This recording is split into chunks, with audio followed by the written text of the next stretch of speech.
Good evening, everyone, and thank you for joining us on Finolex Cables Limited's Q4 FY’25 earnings conference call.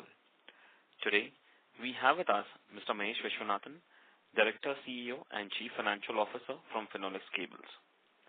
Before we begin, I would like to state that some of the statements made in today's discussion may be forward-looking in nature.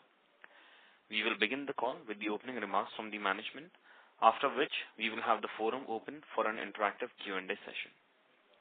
As a reminder, all participant lines will be in the listen-only mode, and should you need assistance during this conference call, you may signal the operator by pressing star then 0 on your touchtone phone.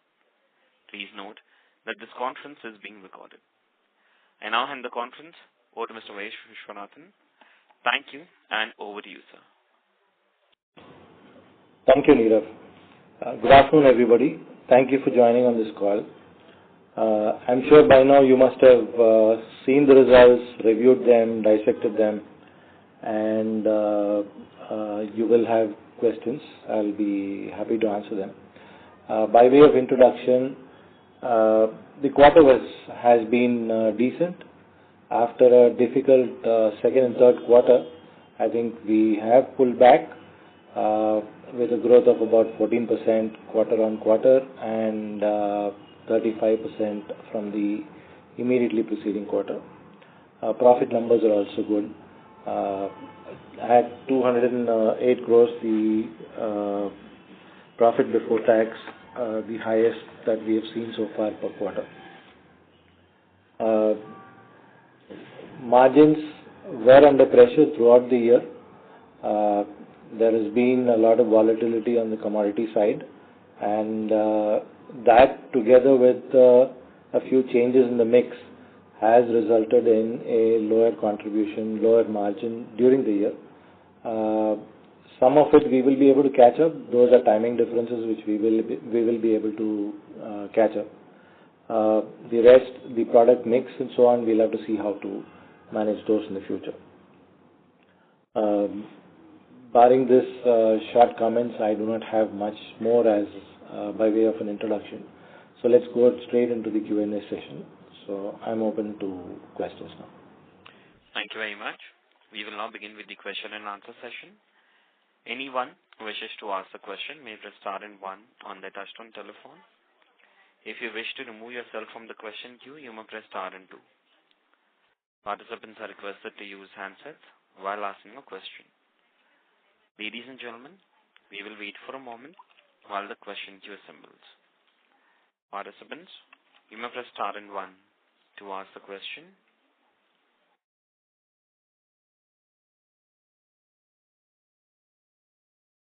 The first question is from the line of Vidit Trivedi from Asian Market Securities. Please go ahead.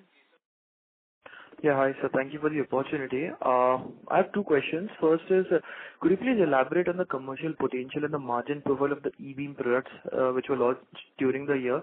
And second is, any guidance for the capex for this year and the coming year, and any update on the BharatNet opportunity? Thank you. Okay, so three questions actually. On the E-beam project that was commissioned early this year, January, and we have launched two sets of products in the market. One is on the construction side, building wire, which is our most premium wire. It has all the features, halogen-free, flame-resistant, as well as E-beam cured. So in terms of life, minimum life of about 25 years. And in terms of performance, far superior to everything else that we have got so far. That was launched towards the end of February. Simultaneously, we also launched the solar cables. There was a little bit of delay in getting the BIS approval, which we now have. So these are two offerings that are available at this point in time. We expect the plant to generate a revenue when it is in full steam of about 500 to 600 crores per year from these two products. Newer products will add on to that revenue stream. So that's one question answered. Your second question was on the capex. last The year... second was on... Sorry to interrupt you. Second was on the margin profile of these new launch products. Okay, we still have to find the right pricing spot for it. They have just been launched. So at the moment, the launch prices are quite attractive, but I think over the next 3 to 4 months, as we see demand picking up, that is when our final pricing policy will emerge. So I think it's a little early to talk about that at this moment. The second part of your question was on CAPEX. 24-25, our CAPEX has been about, actual spend has been 236 crores. We had announced a 500 crore plan 2 years ago, out of which about 160 was spent in 23-24. 236 was spent in the last fiscal. The remaining part will be spent in the current year, most of it. So all those projects should get closed by the end of this fiscal. Additionally, always there is a reinstatement capex of about 40-50 crores. So that is something that will be spent. We're working on a few other plans, but not ready as yet to make an announcement. So once those are finalized, we'll come back. The last part of your question was on the BharatNet project. We had participated in, as a consortium partner, we had taken part in, we had placed bids in 2 of those circles. Unfortunately, we did not, our consortium did not get any position in those 2 bids. However, many of the winners across the 16 circles have used our manufacturer's authorization to place their bids. So we are in discussion with many of those winners, and we are hopeful of decent level of business in the current and the next years. Got it, sir. That's helpful. Thanks a lot. All the best. Thank you. Participants, you may press star and 1 to ask a question. Next question is from the line of Saloni Salgaonkar from Jefferies India. Please go ahead.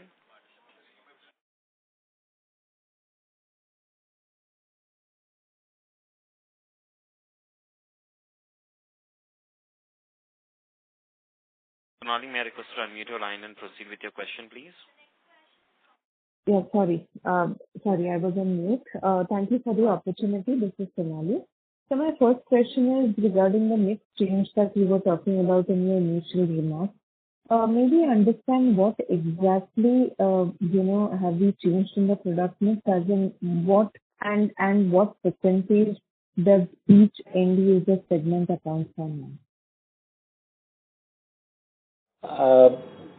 Construction-wise still accounts for the majority of sales, but what has changed in terms of mix is the standalone sales through in the form of standard boxes.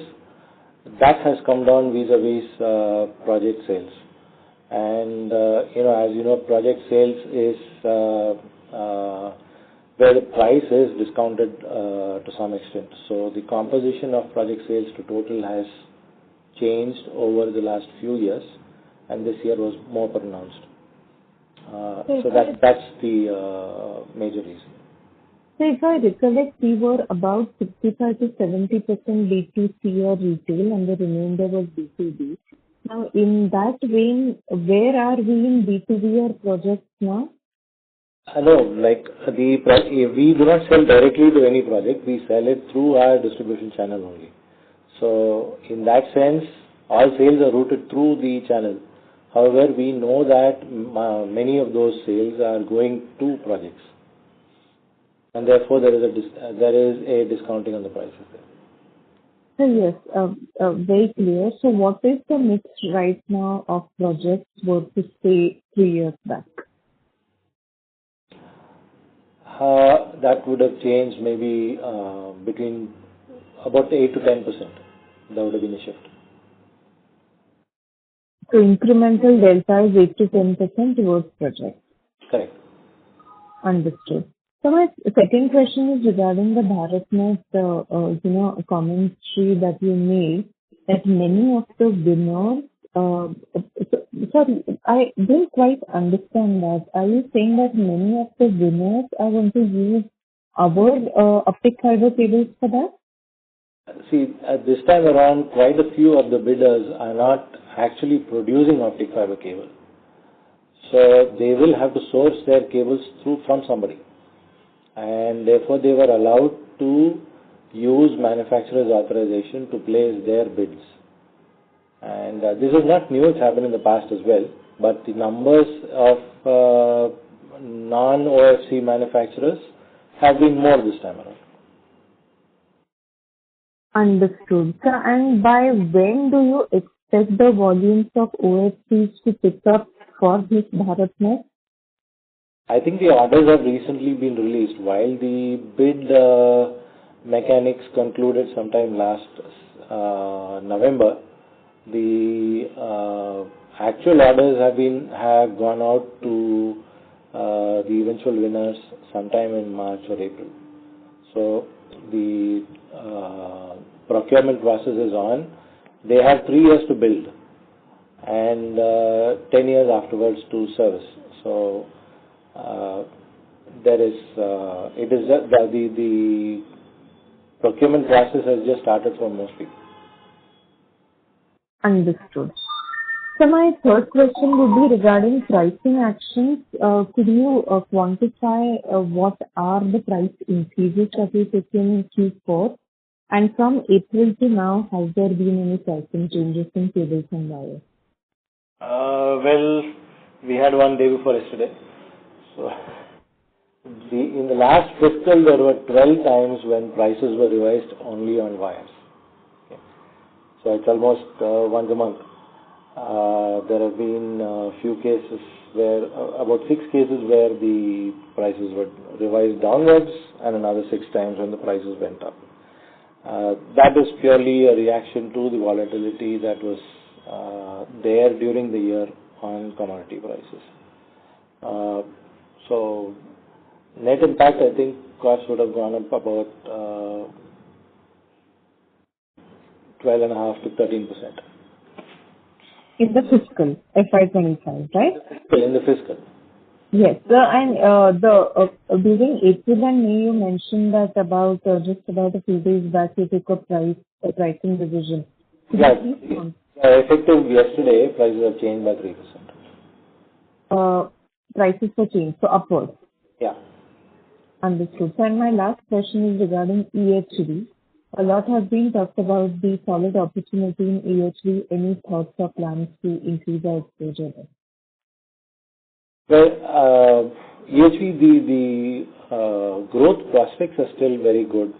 There is concentration of requirements around the 160 kV plus range. But as you know, these are projects which are very long in every part of that business, whether it is the tendering or the decisions on the tenders or subsequently on award and execution. Currently, I think the market size is approximately anywhere between $400 to $500 million worth. Likely improvement towards $1.5 billion, $2 billion is not far-fetched. So I think at this moment we are reasonably placed in terms of ability to get orders.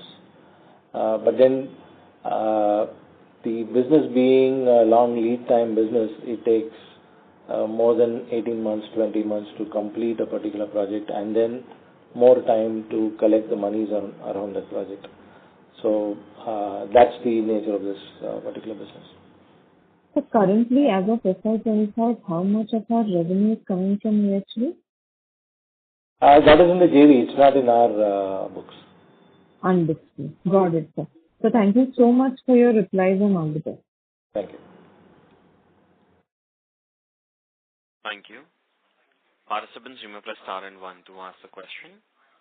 Next question is from the line of Manoj Gori from Equirus Securities. Please go ahead. Yeah, thanks for the opportunity, sir. So I have one question.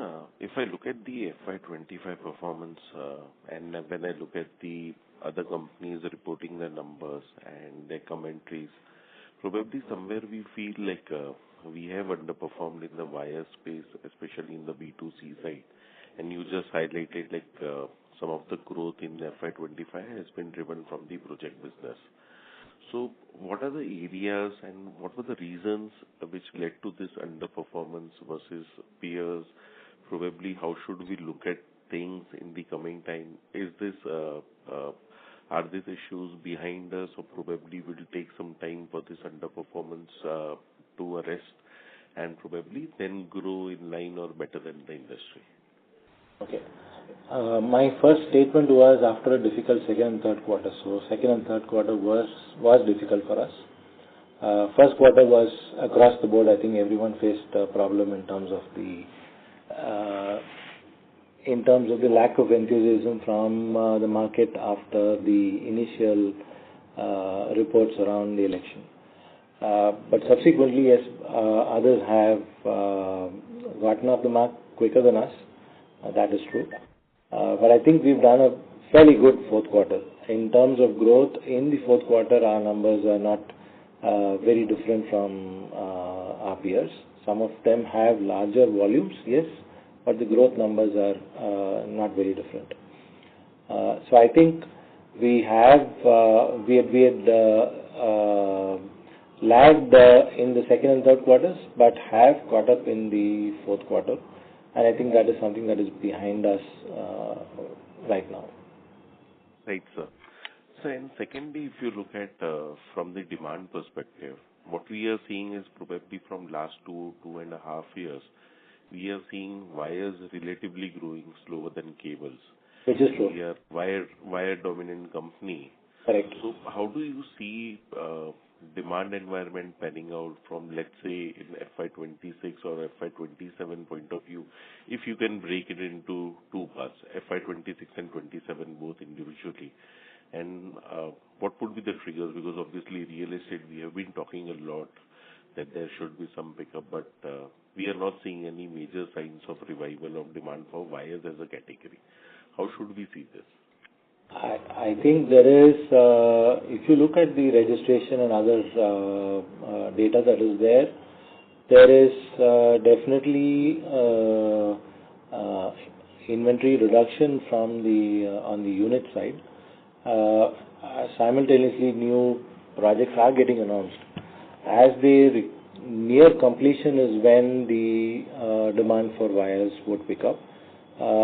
As you said, we were expecting the pickup to happen over at least the second half of last year, which is not. But I think with the kind of construction activity that is going on, it wouldn't be far-fetched to say that the current fiscal from the second half, you should see a revival in demand. Hopefully, the level of volatility that was there last year doesn't continue through this year. If there is stability, then I think things would pick up. This is what I believe at this point in time, and I think you should see growth next year for sure, and probably from the second half of this year. Sure, sir. So lastly, if I may touch upon on the margins, in Q3 and Q4 we have relatively done better and on margin delivery. Right. Should we assume that probably those margin pressures which we were witnessing, probably the worst is behind us? From here onwards, either this should be the base case margin profile and probably we might see gradual improvement. I would say that there should be gradual improvement. I think if you look at our numbers over the last 5-6 years, this 24-25 was probably the first year when the margins have taken a dip and then come back to, not yet come back to where it was, but going towards that. I do believe that most of the margin pressure related issues are behind us. We have addressed them as best as we can. And I think that from now one should see a stable to reasonable growth over the next period. Sure, sir. Thank you and wish you all the best. Thank you. Thank you very much. Next question is from line of Kaustav Bubna from BMSPL Capital. Please go ahead. Yeah, hi. Thank you for taking my question. Just wanted an update on the optics fiber cable capacities that were supposed to come up. What's the update over there? Okay, so on the optic fiber business, there were a few measures that we were taking. The first one was to set up a preform facility. So the facility is ready. It's been mechanically installed and completed. We are waiting for the production trials to start. That is slated for sometime this month. When that is over, then that should take about 2 to 3 months before the trials are over and the plant stabilizes. So from then onwards, then I think we have the product in the market as well as for our own consumption. So that would be the preform. The second step was on the fiber capacity increase. Fiber capacity, the machine is expected sometime towards the second half of this year. I think somewhere around December time frame, and would take another 2 to 3 months to install and commission. So when that is done, fiber capacity will go up from the current 4 million kilometers to 6 million kilometers. The last stage was for adding another line to the cabling capacity. The building is ready, but once the fiber line is commissioned, that's when those equipments would come in. And those are fairly simple to install, should not take too much of time. Within 6 months, that can be made ready. And could you speak a little bit about what's happening with pricing on the fiber side? And okay, fiber side, the last fiscal fiber prices went through one of their lowest numbers, partly in view of the excess capacity as well as excess stocks available in China. While India had brought in additional duty, the prices kept falling, and I have even heard of $2.50 a kilometer kind of numbers, at which price it's really unrealistic to produce. But having said that, over the last 2 to 3 months, we have seen a change in the way the fiber market has been developing. Globally, the consumption and demand related activities in the US have strengthened very quickly, and there is a lot of demand in North America. There is also additional demand coming in from Europe. So we are seeing prices firming up now. So it's closer to $3.50 right now, as opposed to $2.50, which was prevailing for most of the year last year. Understand. Understand. Thank you so much. Thank you. Thank you. Participants, you may press star and 1 to ask a question.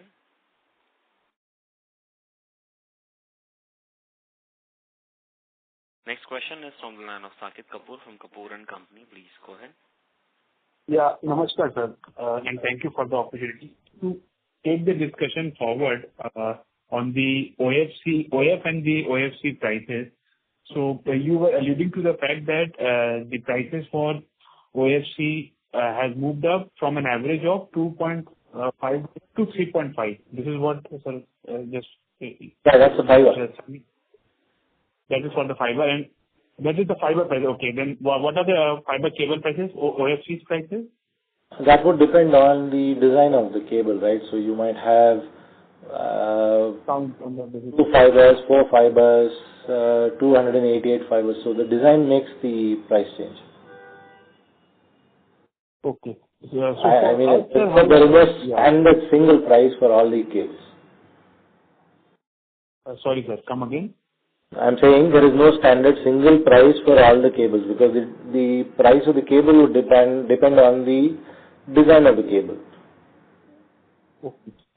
And sir, if we take the utilization levels for the optic fiber cable for our company and also for the country domestically, how have the utilization levels been for the last fiscal, and what kind of uptick we have seen in the utilization levels for the current 2 months of this fiscal? Last year, I think, was fairly low across the board because government orders had been delayed, and like I mentioned earlier, while the tendering process for the Bharat Broadband project got completed sometime in November, orders have been released only sometime in February or March. So orders to the cable manufacturers there were not much. So the utilization levels would have been fairly low last year, around 50-55%. This year, I think that should change because the delivery of those 16 circles is required to be done in 3 years. And while there is fiber capacity, cabling capacity will have to catch up because the peak capacity may not be sufficient. So I think the utilization levels will improve in the current and the next fiscal for sure. Okay. So because I'm just coming to the point by the comment by one of the leading optic fiber cable manufacturer in the country, wherein in their release they mentioned about utilization reaching the optimum level of say 90 to 100% by the month of July on the basis of what the tendering process had been. So are we also expecting those high levels of optic fiber cable utilization by the first or the second quarter, or what's the outlook currently for the same, sir? Okay, my gut feel says that it will be more later than earlier. I think July is probably, from where I stand, it's probably a little optimistic, but later for sure. Okay. But for the later half, we can expect higher utilization levels. That's for sure, yes.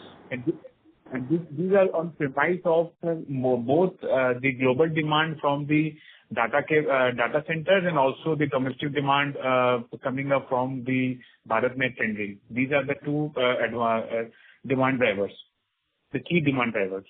Correct. So the BharatNet project, which has been tendered out recently, that only completes 16 circles. So this is phase 3. There are other states which are doing it on their own. So, for example, Gujarat, Maharashtra, I think Tamil Nadu, Andhra, they're all doing it on their own. And so that is still expected to come shortly. Those DPRs are, I understand, currently being made. Gujarat had come out with a tender, but the others not yet. So that demand is going to drive the requirement of cables over the next 2 to 3 years. Besides that, of course, there will be consumption in data centers. There is also consumption happening at the last mile connectivity. So as the 5G rollout happens, or as the acceptance happens, there will be more fiber to home applications. So that will also consume different kind of cables. Okay. So in just a summary, we can conclude that the worst for the optic fiber cable demand and utilization levels are behind.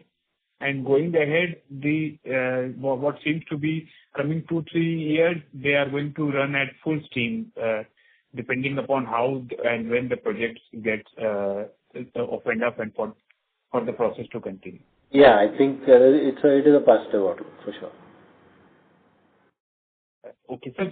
Just a small question on the total capacity of optic fiber cable in the country, taking into account the type of capacity addition that has happened over the last few years. What is the total total capacity, and where are we in terms of our market shares for domestic? Our shares have been around 11% in this market. Total capacity, I would be guessing if I make a number. I think I'll have to look up at those numbers before I say something right now. I can come back to you later. So now on the electrical cable part of the story, sir, how are we seeing the demand drivers for the EHV cable and also the new setup being for the renewable segment that is leading to the new distribution line being set up? How are we seeing the demand drivers from there, and what portion of our revenue is derived from the EHV segment, the extra high voltage? So, like I mentioned earlier, the EHV part of the business is being done by a joint venture. So, those numbers are not included in our standalone results. Only the profit or loss is accounted in our consolidated results. But EHV as a segment seems to be growing. I earlier mentioned that current level of the market is about $500 million US. And we see that it can grow up to $2 billion in the next 4 to 5 years. So that's the potential that is there. Players, there are multiple players in India also now, and some of them are now entering the field with technology that we brought in 10 years ago, or what Universal brought in 15 years ago. So there is definitely a place for multiple players at this point in time. The difference between the traditional wire business as well as this is that the gestation period in this business is fairly long. Each project takes anywhere between 12 to 24 months to complete. So your sales recognition is not at one point in time; it spreads over 24 months. So that's the challenge, and that's the business. So from an existing level of $500 million to a potential of $2 billion is the market size. Yeah. Okay. Yes, sir. Sorry, I interrupted you, sir. You wanted to conclude? So that is on the EHV part. You had another question which is on the renewables. So we have, like I mentioned earlier, we have introduced wires and cables which are cured by E-beam. The application primarily was to address the solar power industry. These are cables with an extremely long life. So if you expect, for example, a panel to last 25, 30 years, you would also expect the cables to last the same number of years. Otherwise, you'll have to keep changing the cables every so often. Once they're cured by E-beam, that results in a very long life for these cables. We have launched them in February, and we have recently got our certifications through BIS also. And we expect this industry to grow.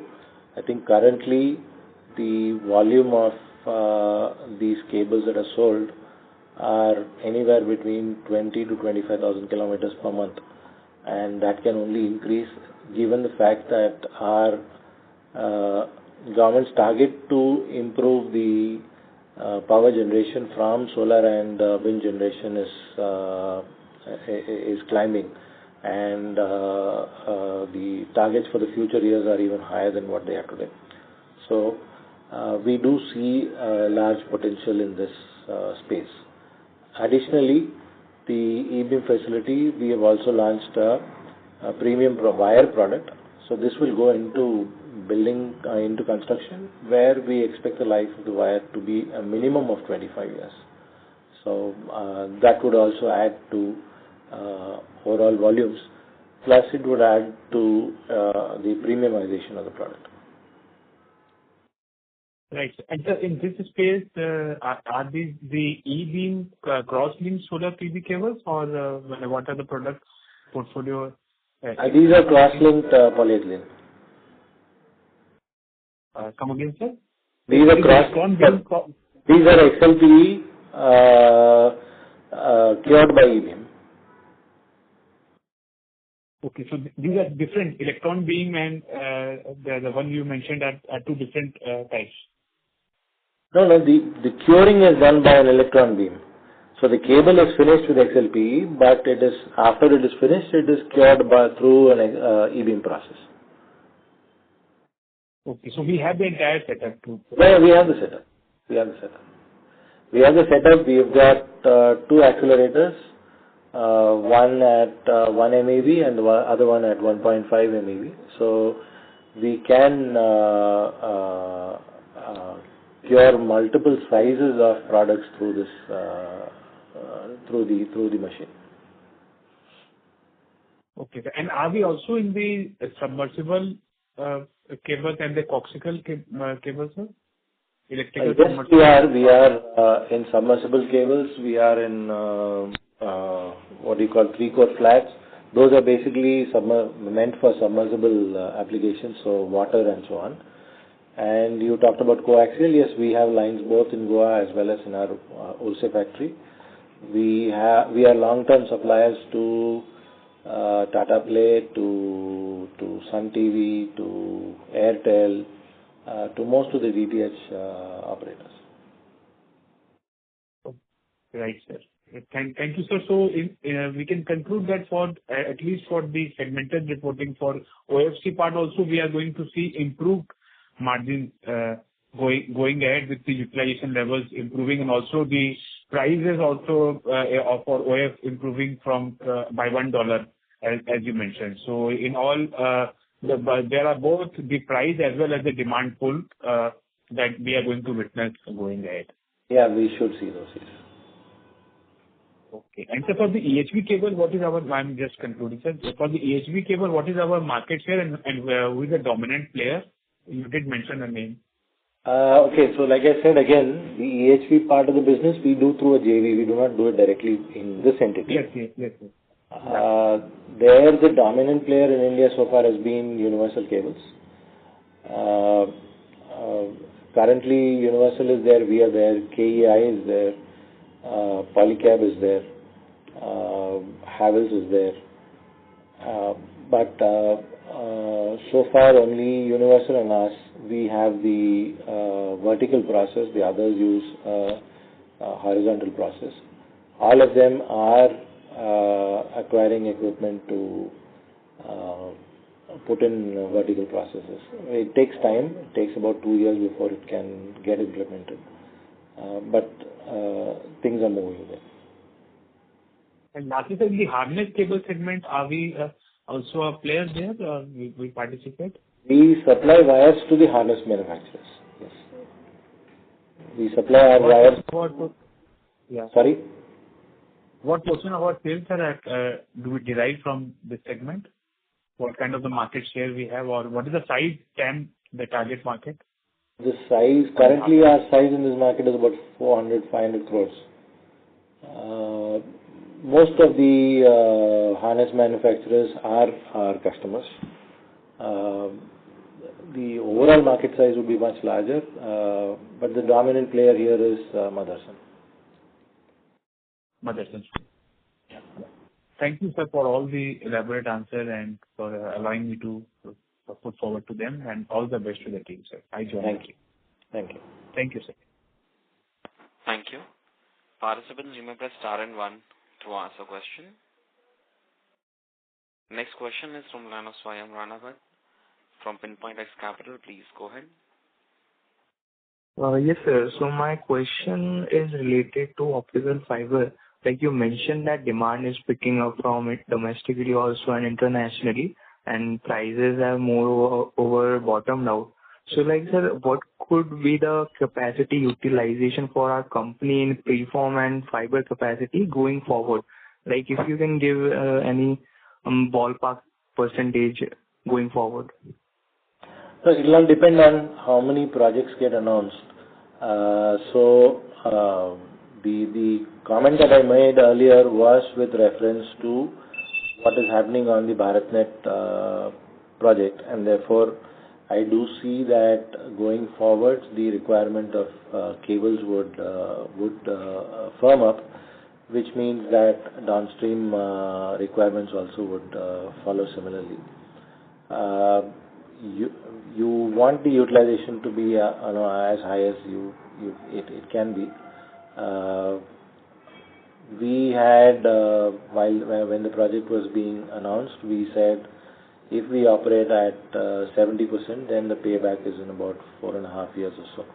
So right now the preform factory is, while it is mechanically completed, production is yet to start. The trials are going to start this month. So it will be another 3 months before the product is available. And the initial usage will be lower because as people get used to the production formalities, the processes, and only then they'll be able to ramp it up. So first year was not going to be very high, but from the second year onwards, I expect at least a ramp up to initially 60-70%. Got it, sir. And sir, given that our capacity utilization will increase in future, so can we see some margin improvement over there? And if yes, then we should. That is the reason why we went into this business, because it is in a way backward integration. It reduces your dependency on someone else. It reduces imports. So today when you buy the product, you have to buy it for a certain period of time. Say your inventory levels are much higher, whereas you make it on your own, then your inventory levels can be managed with lower numbers as well. So those are all savings that you will get. So we definitely expect this project to result in accretion to the margins. Got it, sir. And sir, if I'm correct, then our capacity would be finalized by this FY itself? When you say finalized, what do you mean? These are commercialized, like it will be used for selling the products. No, our intent when we set up this factory was the output of this factory would be used to make fiber on our own. Currently, we are importing the entire set of preforms from overseas. So once this factory goes live, then that import would stop, and our initial requirement, our requirement would be met by internal production. That is how you get the margin accretion. And if there is excess capacity available, of course, we could sell the preforms out in the market as well. And sir, you mentioned that 60-70% fiber utilization would be by next year. No, preform, I said. Okay, sir. And sir, are we looking for export side also? So far, we have been looking, but we have contracts with our suppliers who are also in that business overseas. So there are certain territories where we have mutually agreed that we will not compete in, and therefore we have not been active there. But if I'm making the product myself, then those agreements are no longer relevant, and we could. Okay, sir. Got it, sir. Thank you so much, sir, and I'll get back in the queue. Thank you.